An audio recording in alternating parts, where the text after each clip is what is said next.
हमने algebraic method discuss किया linear equation in 2 variables को सॉल्व करने के लिए, ठीक है। और अलजेब्रिक मेथड में हमने 3 मेथड डिस्कस किए। पहला मेथड था हमारा substitution method, linear equation in 2 variable के इक्वेशनों को सब्स्टिट्यूशन मेथड से कैसे सॉल्व करते हैं, ये हमने डिस्कस कर लिया। दूसरा मेथड हमने डिस्कस किया एलिमिनेशन मेथड, सेम उसी इक्वेशन को या किसी भी लीनियर इक्वेशन इन 2 वेरिएबल को एलिमिनेशन के मेथड से हम लोग कैसे सॉल्व करते हैं।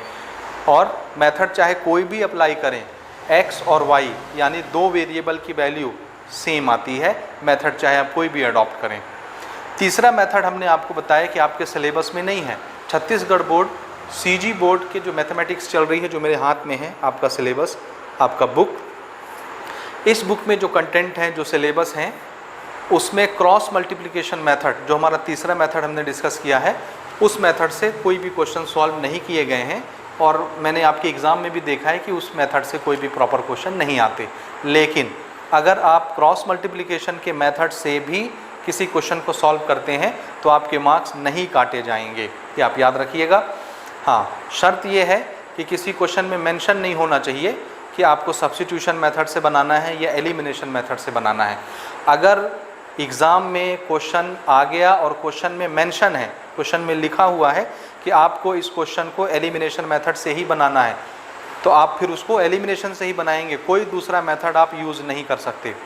इसी तरह से अगर क्वेश्चन में लिख दिया सब्स्टिट्यूशन मेथड से बनाओ, तो फिर आप सब्स्टिट्यूशन मेथड से ही उस क्वेश्चन को बनाएंगे, दूसरा मेथड आप नहीं यूज़ कर सकते, अदरवाइज़ आपको मार्क्स नहीं मिलेंगे। लेकिन अगर आपके क्वेश्चन में कोई भी मेथड मेंशन नहीं है, सिर्फ आपको बोला जा रहा है कि सॉल्व दिस इक्वेशन या find out the values of x and y in this equations, तो फिर आपकी मर्जी, आप चाहे एलिमिनेशन मेथड लगाओ, सब्स्टिट्यूशन मेथड लगाओ, क्रॉस मल्टीप्लिकेशन मेथड लगाओ, जो आपका दिल करे लगाओ और वैल्यू निकालो x और y की। आई होप मेरी बात आपको यहाँ तक समझ में आ गई होगी। तो मैंने आपको तीनों मेथड बता दिया है। क्रॉस मल्टीप्लिकेशन आपकी बुक में यूज़ नहीं किया है, इसका मतलब ये नहीं है कि वो इस चैप्टर का हिस्सा नहीं है। आप उससे बनाएंगे तो आपको मार्क्स नहीं मिलेंगे, आपको प्रॉपर मार्क्स मिलेंगे, पूरे मार्क्स मिलेंगे। ओके, अब आइए हम लोग तीनों अलजेब्रिक मेथड डिस्कस करने के बाद अब इस चैप्टर के हम लोग कुछ क्वेश्चंस लेते हैं जो कि एग्जाम्पल क्वेश्चंस होंगे। एग्जाम्पल नंबर 9 से लेकर एग्जाम्पल नंबर 17 तक टोटल 9 क्वेश्चन आपको प्रैक्टिस करने हैं और उस 9 क्वेश्चन में हमको जो मेथड अप्रोप्रिएट लगेगा हम वो लगाएंगे। और ज़्यादातर हम एलिमिनेशन और सब्स्टिट्यूशन से ही काम करेंगे। क्रॉस मल्टीप्लिकेशन मैंने सिर्फ आपको समझाने के लिए बताया है, आपका दिल करे आप उससे सॉल्व करिए, नहीं करे तो 2 मेथड जिंदाबाद, कोई भी एक यूज़ करिए, चाहे सब्स्टिट्यूशन चाहे एलिमिनेशन। तो चलिए स्टार्ट करते हैं एग्जाम्पल क्वेश्चन। पहला एग्जाम्पल मैं ले रहा हूँ, एग्जाम्पल नंबर 9। ये हम एक्सरसाइज नंबर 2 के पहले वाले एग्जाम्पल डिस्कस कर रहे हैं, जो कि बहुत ज़्यादा इंपॉर्टेंट एग्जाम्पल्स हैं। आपके एग्ज़ाम में इसमें से एक क्वेश्चन पूछा जाता है, ठीक है, तो ये याद रखेंगे। बाद में हम लोग सीरीज़ बनाएंगे कि आपके एग्ज़ाम में कौन कौन से क्वेश्चन आ रहे हैं, उस पर पूरी एक वीडियो हम लोग डिस्कस करेंगे चैप्टर वाइज। हर चैप्टर से इंपॉर्टेंट क्वेश्चन, MCQs, ये सारी चीज़ें हम लोग 1 बाय 1 डिस्कस करेंगे। ओके, तो हम क्वेश्चन लेते हैं। आपको स्क्रीन पर क्वेश्चन दिख रहा है। एग्जाम्पल नंबर 9 हमारा क्वेश्चन है, there are some rabbits and some birds in a small cave. Small cave, cave कहते हैं गुफा को।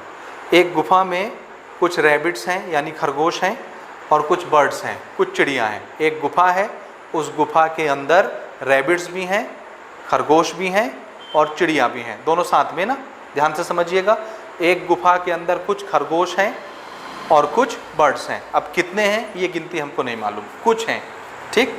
आगे क्वेश्चन कहता है, and the number of heads is 35। उस गुफा को हम बाहर से देखते हैं तो उसमें खरगोश भी है और चिड़िया भी है। अब खरगोश के भी हेड होता है, सर होता है, और चिड़िया के भी सर होता है। सर तो सभी के होते हैं। अगर हम गुफा को बाहर से देखें तो हमको हेड दिखते हैं यानी सर दिखते हैं, कितने? 35। अब उस गुफा में दोनों हैं, खरगोश भी है, चिड़िया भी है, तो दोनों के सर अगर हम सब काउंट करें, जितने भी खरगोश हैं, जितने भी चिड़िया हैं, अगर हम सब के हेड काउंट करें तो कितने काउंटिंग बनते हैं? 35। तो टोटल हमको हेड कितने मिले खरगोश और चिड़िया के मिला के? 35। आगे क्वेश्चन कहता है, and the number of feet is 98। Feet मतलब पैर, नीचे का हिस्सा पैर। तो अगर हम हेड गिनते हैं तो हमको कितने हेड मिलते हैं? 35। और अगर हम फीट गिनते हैं यानी पाँव गिनते हैं अब उसमें खरगोश भी है और चिड़िया भी, ध्यान में रखेंगे इस बात को, खरगोश भी है चिड़िया भी। अगर हम पाँव गिनते हैं टोटल तो हमको कितने पाँव काउंट होकर के मिलते हैं? 98। अब इस 98 में चिड़िया के पाँव भी काउंट हो गए, जितने चिड़िया हैं, और जितने खरगोश हैं उसके भी सारे पाँव काउंट हो गए। टोटल काउंटिंग हमारी पाँव की कितनी बनी? 98। इसी तरह से 35 जो काउंटिंग हुई हेड की, सर की, वो काउंटिंग कौन सी काउंटिंग है? तो आंसर है उसमें चिड़िया के भी सर हमने गिन लिए, जितने चिड़िया थे, और जितने खरगोश थे सभी खरगोश के सर गिन लिए। टोटल काउंटिंग कितनी बनी? 35। ओके, अब क्वेश्चन वाली line, find the number of birds and rabbits. तो बताओ उस गुफा में कितने बर्ड हैं और कितने रैबिट हैं। ठीक है, यहाँ तक मेरी बात समझ गए। अब हम इस क्वेश्चन को थोड़ा सा रिपीट कर लेते हैं, मैं आपको समझाता हूँ इसको कैसे बनाना है। ठीक, फिर से क्वेश्चन को एनालाइज करिए, ध्यान से समझिए। देखिए एक गुफा है, उस गुफा में कुछ रैबिट हैं, कुछ बर्ड्स हैं, खरगोश और चिड़िया कुछ। अब ये कुछ कितनी है हमको नहीं पता। अब सिचुएशन सुनिए, सिचुएशन ये है कि अगर हम हेड गिनते हैं, सबके सर, जितने वहाँ मेंबर हैं सबके सर, तो हम टोटल हेड कितने गिन पाते हैं? 35। इस 35 में हमने जितनी चिड़िया थी उसके भी हेड काउंट कर लिए, और जितने रैबिट थे, खरगोश थे, उसके भी हेड काउंट कर लिए। टोटल नंबर ऑफ हेड्स कितने हमको गिने गए, कितने हमने देखे? 35। इसी तरह से जब मैं लेग या फीट काउंट करता हूँ, पाँव काउंट करता हूँ, तो मैं काउंट करते करते करते करते टोटल काउंटिंग करता हूँ 98। उस 98 में चिड़िया के भी, सभी चिड़िया के पाँव हमने काउंट कर लिए और सभी रैबिट के पाँव हमने काउंट कर लिए। टोटल काउंटिंग बनी 98। अब हमको बताना है कि उस गुफा में कितने बर्ड हैं और कितने रैबिट्स हैं। ठीक है, ये हो गया हमारा क्वेश्चन। आप थोड़ा सा इस क्वेश्चन को बनाने से पहले आप थोड़ा सा एनालाइज करिए, थोड़ा सा सोचिए कि एक चिड़िया के पास कितने हेड होते हैं, कितने सर होते हैं, एक सर कि दो सर? क्या आपने दो सर वाली चिड़िया देखी है कहीं? तो आपका जवाब होगा हमने नहीं देखी है। फिर से, कितने सर वाले रैबिट आपने देखे हैं? खरगोश के कितने सर होते हैं, एक या दो? तो आप सब कहेंगे कि एक ही सर होते हैं, दो सर वाला रैबिट तो हमने नहीं देखा है, होता ही नहीं है, तो कहाँ से देखेंगे? ठीक है, तो अगर सर की बात करें, हेड की, तो खरगोश के पास भी एक हेड और बर्ड्स के पास भी एक हेड। हमने एक एक हेड सभी के गिन लिए तो टोटल 35 हेड्स बने। ठीक, अब पाँव की बात करते हैं, फीट की। बर्ड्स के कितने पाँव होते हैं? दो। एक बर्ड के कितने पाँव? दो। दो बर्ड्स के कितने पाँव? चार। तीन बर्ड्स के कितने पाँव? 6। चार बर्ड्स के कितने पाँव? 8। और 5 बर्ड्स के कितने पाँव? 10। मेरा ख्याल है बात समझ गए। ओके, रैबिट्स के कितने पाँव होते हैं? एक खरगोश के कितने पाँव? 2 या 4? हाँ, आंसर क्या है? 4। एक रैबिट के कितने पाँव होते हैं? 4। वो सामने वाला, उसका हाथ भी होता है और पाँव भी होता है, वो चलता है तो चारों पैर उसके ज़मीन पर रहते हैं। ये अलग बात है कि वो दो, सामने वाले दो पाँव हाथ के तौर पर भी यूज़ कर लेता है, लेकिन हम उसके लेग की काउंटिंग कितनी करेंगे? 4। तो एक रैबिट के पास कितने लेग हो गए? 4। तो दो रैबिट के अगर हम लेग गिनेंगे तो टोटल कितने लेग हो जाएंगे? 8। 4 एक के, 4 दूसरे के, 8। 3 रैबिट के गिनेंगे तो 12। 4 4 4, 12 हो गए। 4 रैबिट के गिनेंगे 16। 5 रैबिट के गिनेंगे 20, 20। तो एक रैबिट के 4 पाँव। यहाँ तक आप समझ गए। अब हमको दिया क्या है? हमको ये दिया है कि टोटल हेड जब हम काउंट करते हैं तो 35, टोटल नंबर ऑफ हेड दिया है 35, और टोटल नंबर ऑफ लेग दिया है 98, जिसमें एक रैबिट के 4 पाँव गिनने हैं और एक बर्ड के 2 पाँव गिनने हैं। ठीक बात, यहाँ तक समझ गए। अब स्टार्ट करते हैं। क्वेश्चन है हमारा, जो क्वेश्चन पूछेगा ध्यान से सुनिए, ऐसे क्वेश्चनों को बनाने का तरीका। सबसे पहले क्वेश्चन वाली लाइन ढूंढिए जहाँ पर क्वेश्चन है, और हमारी क्वेश्चन वाली लाइन लास्ट में है। क्या? How many number of birds, how many number of rabbits. कितने बर्ड्स हैं, कितने रैबिट हैं? What are the number of birds, what are the number of rabbits. तो जो क्वेश्चन वाली लाइन होगी, जो क्वेश्चन पूछेगा उसी को कुछ मान लेंगे, क्योंकि हम कौन सा चैप्टर पढ़ रहे हैं? Linear equation in 2 variable. 2 variable involve करना ही है और तभी ये सॉल्व होगा। अगर आपने 2 वेरिएबल, अननोन वेरिएबल नहीं इन्वॉल्व किए, क्वेश्चन नहीं सॉल्व होगा। ठीक है, बातें बहुत ज़्यादा लंबी हो गई, अब चलिए सॉल्व करते हैं इस क्वेश्चन को। तो सबसे पहला मेथड ध्यान में बैठा लीजिए, क्वेश्चन वाली लाइन को आपको ढूंढना है, जो क्वेश्चन पूछेगा उसी को कुछ मान लेना है। क्या मान लेना है? ये 2 वेरिएबल, एक को x, एक को y, या जो आपका दिल करे, x y z कुछ भी मान लीजिए, ABCD। ठीक है, तो हमसे क्वेश्चन पूछा है कितने बर्ड्स हैं और कितने रैबिट हैं, ये आपको निकालना है। तो चलो मान लेते हैं ना, हमको नहीं पता कितने बर्ड्स हैं कितने रैबिट्स हैं, तो मान लेते हैं कितने बर्ड्स होंगे, एक्स बर्ड्स। एक्स कोई गिनती होगी, 5 बर्ड्स, 10 बर्ड्स, 50 बर्ड्स, कोई गिनती होगी, होने दीजिए। तो हमने क्या मान लिया, कितने बर्ड्स हैं उस केव में, उस गुफा में, एक्स, और कितने रैबिट हैं, वाई। तो इसको लिख लेते हैं, स्टार्ट करते हैं बनाना। चलिए सॉल्यूशन में लिखता हूँ, ठीक है। कैसे लिखेंगे देखिए, solution, let number of birds या टोटल नंबर, कुछ भी लिख सकते हैं आप, नंबर ऑफ बर्ड्स बी, कितने बर्ड्स हैं, एक्स मान लेते हैं। आप अपने तरीके से लिखेंगे बढ़िया से साफ साफ, एक्स, ठीक। इसी तरह से number of rabbits will be Y. तो एक गुफा में टोटल बर्ड्स कितने हो गए, एक्स, और टोटल रैबिट कितने हो गए, वाई। हमको पता है, अगर हम हेड की बात करें, हेड देखिएगा ना, हम अगर हेड की बात करें, हेड, तो एक बर्ड के कितने हेड होंगे, एक हेड, ठीक है। इसी तरह से एक रैबिट, ये लिखने की ज़रूरत नहीं है क्योंकि ये ऑलरेडी अंडरस्टूडेबल है, ये हम सब जानते हैं। एक रैबिट के भी कितने हेड होंगे, एक हेड, ठीक। इसी तरह से अगर मैं फीट की बात करूं, फीट यानी पाँव, फीट आप लिख सकते हो, लेग्स लिख सकते हो, ठीक है। अगर मैं एक बर्ड, एक चिड़िया के पाँव की बात करूं, तो एक चिड़िया के पास कितने फीट होते हैं, 2। और अगर मैं एक रैबिट के फीट की बात करूं, तो एक रैबिट के पास कितने फीट होते हैं, 4 फीट, 4 पाँव होते हैं। ये सब हम जानते हैं। अब सिचुएशन क्या है, सिचुएशन ये है, हाँ देखिए ध्यान से समझिएगा ना इस चीज़ को। हमने क्या माना, एक केव में कितने बर्ड्स हैं, टोटल एक्स बर्ड, ये कोई भी गिनती हो सकती है, 5, 10, 15, 20, 50। कितने रैबिट हैं, वाई रैबिट। अब ध्यान से सुनना ना, अगर एक चिड़िया होती तो कितने हेड होते, एक। 2 चिड़िया होती तो टोटल कितने हेड होते चिड़िया की, 2। 3 चिड़िया होते अगर उस गुफा में, तो टोटल चिड़िया के कितने हेड बनते, 3। 10 चिड़िया होते तो 10, ठीक है। इसी तरह से एक रैबिट होता तो एक हेड, 2 रैबिट होता तो 2 हेड, 3 रैबिट होता तो 3 हेड। अब ध्यान से सुनना ना, देखिएगा, एक बर्ड एक हेड, एक रैबिट एक हेड, ठीक है। टोटल कितने बर्ड हैं, एक्स बर्ड, तो टोटल कितने हेड हमको मिलेंगे बर्ड के। हाँ, यहीं पे सोचने वाला थोड़ा सा है। अगर आपने ये सिचुएशन सोच ली तो आप इजीली इक्वेशन बना लेंगे, और इक्वेशन बनाने का ही तो खेल है पूरा। एक बार इक्वेशन बन गया तो आप कोई भी मेथड लगा के सॉल्व कर सकते हो, ठीक है। चलिए फिर से मैं आपको बताता हूँ, एक बर्ड एक head, 2 bird 2 × 1 head, 2 head, 3 bird 3 × 1, क्योंकि एक बर्ड के पास एक हेड है। अब जितने बर्ड होंगे उसे मल्टीप्लाई कर देंगे, ठीक है। इसी तरह से एक रैबिट के पास एक हेड होता है, जितने रैबिट होंगे उससे मल्टीप्लाई कर देंगे तो उतने हेड बन जाएंगे, ठीक। तो अगर एक्स बर्ड है, एक बर्ड के एक हेड, तो एक्स बर्ड के कितने head, x head.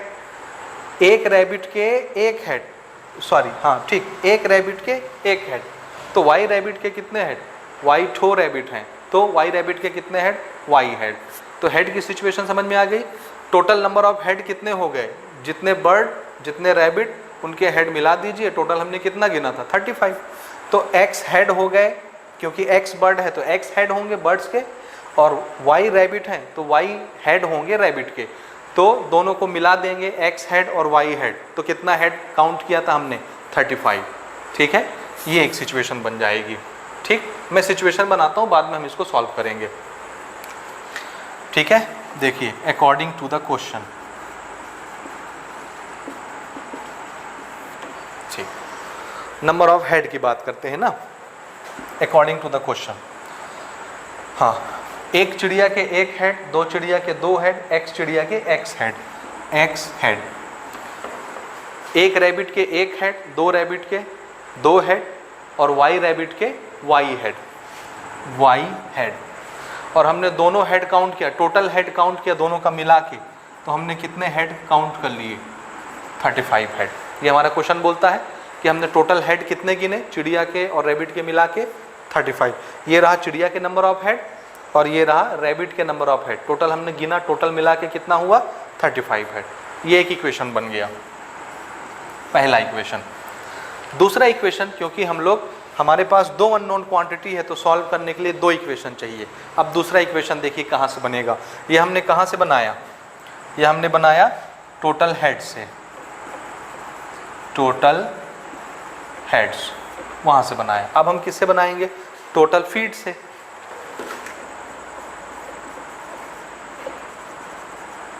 Total feeds कैसे बनाएंगे? अब थोड़ा सा समझना ना, यहीं पे झोल है। एक बर्ड के 2 फीट होते हैं, ठीक है, और एक रैबिट के 4 फीट होते हैं। अब समझना ना, कितने बर्ड हैं? x। एक बर्ड के कितने पाँव? 2। 2 बर्ड के कितने पाँव? 2 × 2। ध्यान से समझना, देखो मैं यहाँ लिखता हूँ, एक बर्ड के कितने पाँव? 2 पाँव, ठीक है। 2 × 1 कर दो, this is number of bird. तो एक बर्ड के कितने पाँव आए? 2, ठीक। 2 बर्ड हो जाएगा तो एक बर्ड के 2 पाँव, ध्यान से देखना ना, 2 पाँव होते एक बर्ड के। कितने बर्ड हैं? 2 बर्ड, तो पाँव कितने हो गए? 4। एक बर्ड के 2 पाँव तो 2 बर्ड के 4 पाँव। 3 बर्ड के, एक बर्ड के 2 पाँव तो 3 बर्ड के 6 पाँव। ये समझ गए आप? ठीक है। एक बर्ड के कितने पाँव? 1 × 2। 2 बर्ड के कितने पाँव? 2 × 2। 3 बर्ड के कितने पाँव? 3 × 3। तो x बर्ड के कितने पाँव? x × 2 या 2 × x। समझ में आ रहा है? देखो एक बर्ड के 2 पाँव हैं तो x बर्ड के कितने पाँव होंगे? ऐसे बढ़ाते चलो। एक बर्ड के कितने पाँव? 2 × 1, ठीक। 2 बर्ड हैं तो कितने? 2 × 2। 3 बर्ड हैं तो कितने? 2 × 3। 4 बर्ड होता तो 4 × कितना? 4 बर्ड होता तो 2 × 4। 5 बर्ड होता 2 × 5। 6 बर्ड होते 2 × 6। तो x बर्ड होते तो 2 × x। तो x बर्ड के टोटल कितने लेग हो गए? x बर्ड्स हैं तो टोटल नंबर ऑफ लेग कितने हो गए? या फीट? आंसर है 2 × x। एक बर्ड के 2 पाँव तो x बर्ड के 2x पाँव, ठीक बात।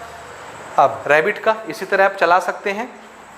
देखो एक रैबिट के कितने पाँव? 4, तो 4 × 1। ये नंबर ऑफ रैबिट, जो यहाँ नंबर लिख रहा हूँ यहाँ नंबर ऑफ रैबिट लिख रहा हूँ, ठीक है।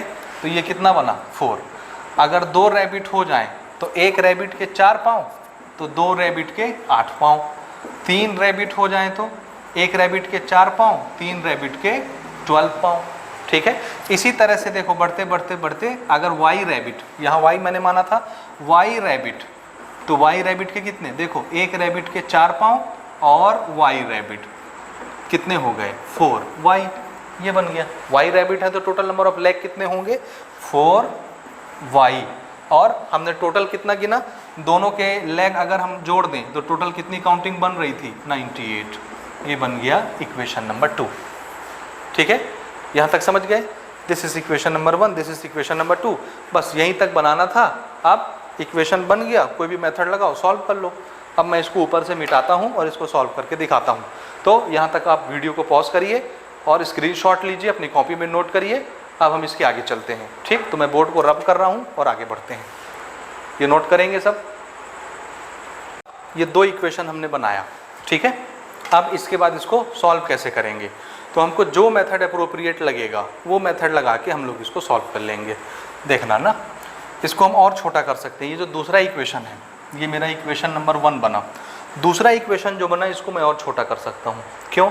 यहाँ से देखो 2 कॉमन निकलेगा, 2 कॉमन निकलेगा, ये भी, इसमें भी 2 है, इसमें भी 2 है, इसमें भी 2 है। सबको 2 से डिवाइड कर दो या 2 कॉमन निकाल के उधर भेज दो, एक ही चीज़ है। तो हम सब से 2 कॉमन निकाल रहे हैं या 2 से सबको डिवाइड कर दे रहे हैं। तो यही इक्वेशन छोटा होकर क्या बन जाएगा? देखो इसको 2 से डिवाइड करेंगे तो 2 कैंसिल हो जाएगा, x बचेगा। इसको 2 से डिवाइड करेंगे तो 2 नीचे 4 को काट देगा, 2 2 जा। इसको 2 से डिवाइड करेंगे तो ये 2 को 2 से डिवाइड हो जाएगा, 2 4 जा 8, 18 हो गया। ये 1 कैरी बचा, ये 18 हो गया। 2 9 जा 18। ये बन गया इक्वेशन नंबर 2। ठीक है, ध्यान से देखो, ये पहला इक्वेशन, ये दूसरा इक्वेशन। अब कौन सा मेथड लगाएं? ठीक है, हम चाहें तो इसको एलिमिनेशन मेथड से बना सकते हैं, सब्स्टिट्यूशन मेथड से बना सकते हैं, जिससे चाहे बना सकते हैं। तो पहले मैं आपको सब्स्टिट्यूशन मेथड से इसको सॉल्व करके दिखाता हूँ। आगे के क्वेश्चन जब आएंगे तो हम लोग उसको एलिमिनेशन से भी बनाएंगे, और जो हमको अच्छा लगेगा वो। हालांकि यहाँ पर एलिमिनेशन ज़्यादा अप्रोप्रिएट होगा, लेकिन पहले हम सब्स्टिट्यूशन मेथड से देखते हैं।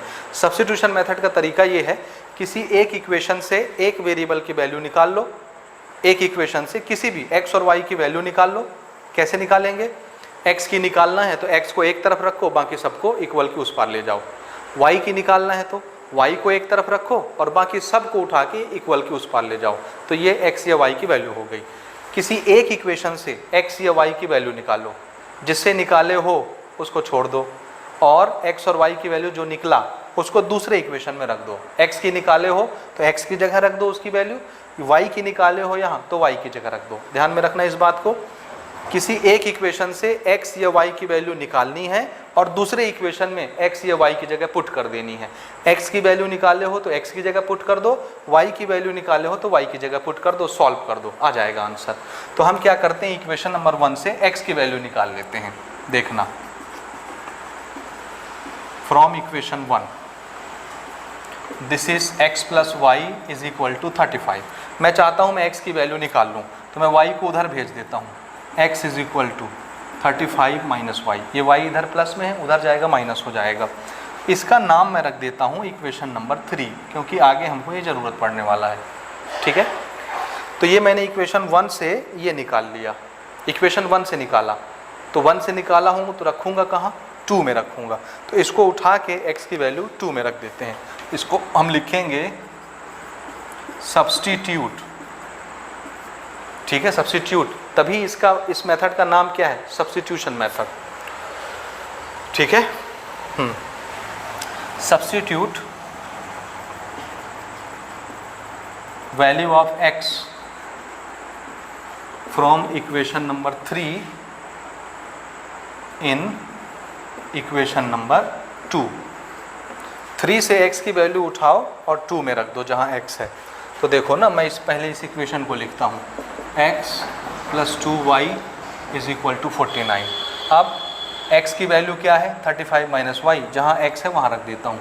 ये x है, 35 माइनस वाई, ये मैंने पुट कर दिया x की वैल्यू, बाकी जो चीज़ जैसी है वैसे इसको लिख देते हैं। ये हो गया।